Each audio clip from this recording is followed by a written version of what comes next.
Hi అండి, ఇవాళ నేను రాగి జావా చేస్తున్నాను. దానికి కాను 100 ml మిల్క్లో 200 ml వాటర్ వేసుకున్నానండి.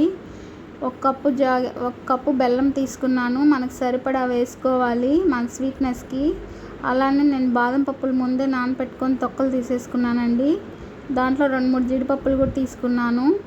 2 టేబుల్ స్పూన్ రాగి పిండి తీసుకున్నానండి. ఇప్పుడు మనం ఈ పాలను మరిగించేసుకుందాము. ఇది మరిగే లోపల ఈ రాగి పిండిలో కొన్ని వాటర్ వేసుకొని ఉండలు లేకుండా స్మూత్గా కలిపేసుకుందామండి. ఈ రాగి జావాని మన పిల్లలు స్కూల్ నుంచి వచ్చేసిన తర్వాత మనం ఈవినింగ్ స్నాక్స్కి బదులు ఈ విధంగా రాగి జావా ఇస్తే వాళ్ళకి ఎముకలు కానీ దంతాలు కానీ చాలా దృఢంగా ఉంటాయండి. అలానే పిల్లలకి స్కూల్లో పక్కన ఎవరికున్న జలుబు దగ్గు చాలా ఈజీగా వచ్చేస్తుంది కదండి.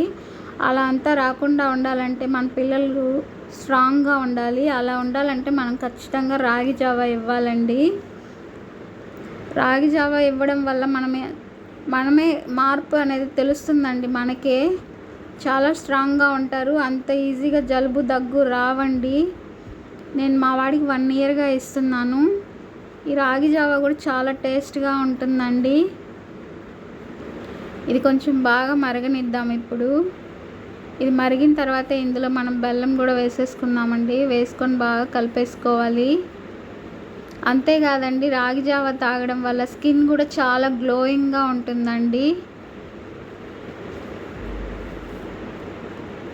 చూసారా, బాగా ఉడికిపోయిందండి. ఇప్పుడు ఇందులో మనం కట్ చేసుకున్న జీడిపప్పు బాదం ముక్కలు కూడా వేసేసుకోవాలండి.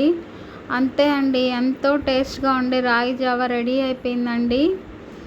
మీకు నచ్చితే లైక్ చేయండి, షేర్ చేయండి, సబ్స్క్రైబ్ చేసుకోండి. మీరు మీ పిల్లలకు చేసి పెట్టండి. హెల్తీగా ఉండండి.